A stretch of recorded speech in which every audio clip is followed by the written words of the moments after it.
Fala pessoal, tudo bom? Então, até o presente momento a gente só contou histórias, mas a gente não gerou nenhum sentimento, né? E é a partir desse momento que a gente vai aprender a provocar emoções em nosso público, tá? Antes a gente só contou histórias, o que ela estava sentindo, né? Onde que ela estava. E agora nós vamos aprender como provocar, por exemplo, sentimentos e sensações, né? De amor, admiração, medo, respeito, ansiedade e até tontura. Deixa eu tomar aqui um negocinho.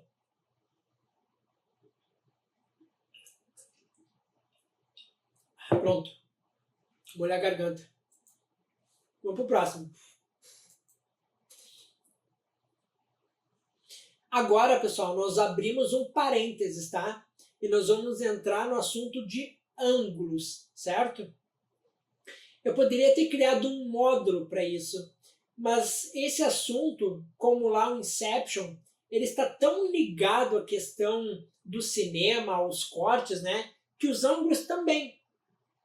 Eles são coisas diferentes, mas um depende do outro, tá certo? Então, por isso que nós vamos agora abrir um módulo, nós vamos abrir um parênteses dentro desse módulo, tá?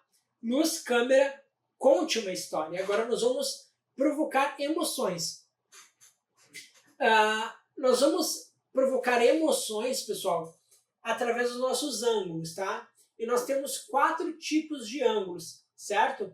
Ângulo normal, plongé, contra-plongé e Dutch angle, tá?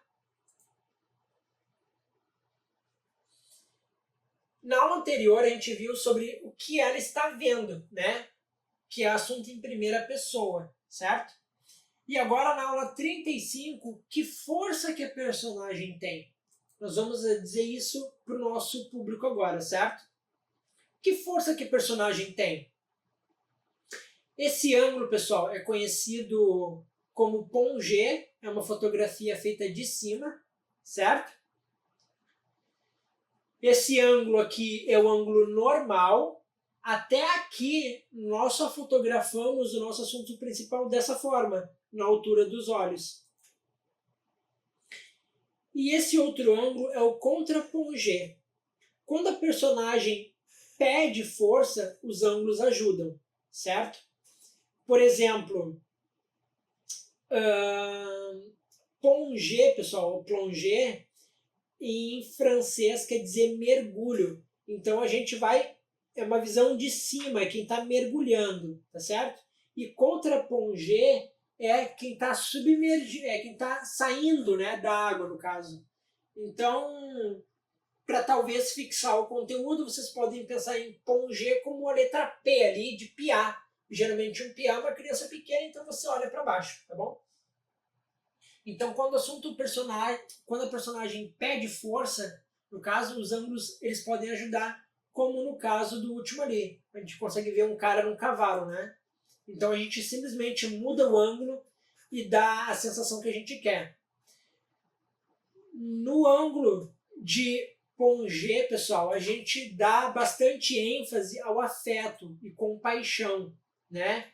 E geralmente esse tipo de ângulo a gente está provocando no nosso observador um amor, um afeto pelaquele personagem. Então, na primeira fotografia, a gente está achando fofinho, carinhoso, né?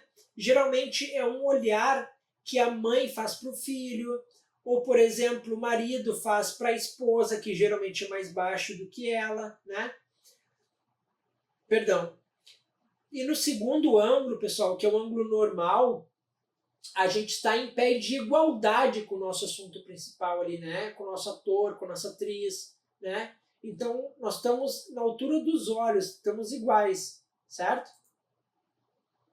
E quando a gente está abaixo dos olhos do nosso assunto principal, provoca nosso observador medo ou, né, admiração naquela pessoa que a gente está olhando.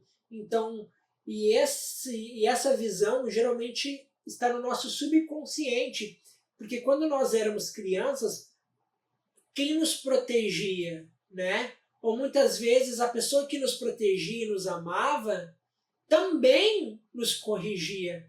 Então esse olhar que a gente tem de baixo para cima nos provoca medo, mas também admiração, certo? Então, dependendo do ator ou da história, ocorrem esses dois sentimentos.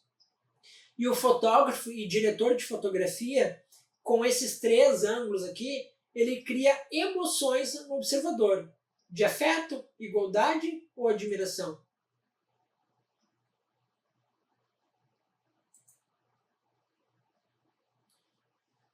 Bom, pessoal, tanto no Pongé quanto no contra-Pongé, essas emoções, como eu disse antes, elas estão no nosso subconsciente. Quando nós somos pais, né, nós olhamos para baixo, porque aquela pessoa é mais indefesa que a gente. Mas quando nós somos filhos, nós sentimos admiração, ou medo, ou respeito, né, ou um presidente, ou um rei, ou seja lá, né, dependendo da história que você estiver contando. E como gerar, né, pessoal, esses 3 sentimentos? No Pongé, geralmente a gente fotografa acima dos olhos do nosso assunto principal. Aqui está bem de cima, né? Mas qualquer ângulo, tá, que vocês fotografarem acima dos olhos já é contra-Pongé, tá bom? Obviamente, a altura dos olhos é a altura dos olhos, certo? E quando o nosso ângulo de visão da nossa câmera está abaixo dos olhos, tá? É o contra-Pongé. Isso tudo, a altura ali, como eu coloquei ali embaixo ali para não esquecer, a altura pode variar, tá certo? E na verdade, pessoal, você escolhe a intensidade desse ângulo, tá certo? Acima dos olhos ou muito acima dos olhos, né? Abaixo dos olhos ou muito abaixo dos olhos. Nesse caso aqui, bem acima. E é isso. Eu espero que vocês tenham gostado dessa aula, né? Agora a gente vai ver algumas imagens para fixar esses 3 conteúdos, Pongé, normal e contra-Pongé. Grande abraço, não se esqueçam de tirar suas dúvidas e não se esqueçam de avaliar a aula. Grande abraço, pessoal. Muito obrigado, até logo mais.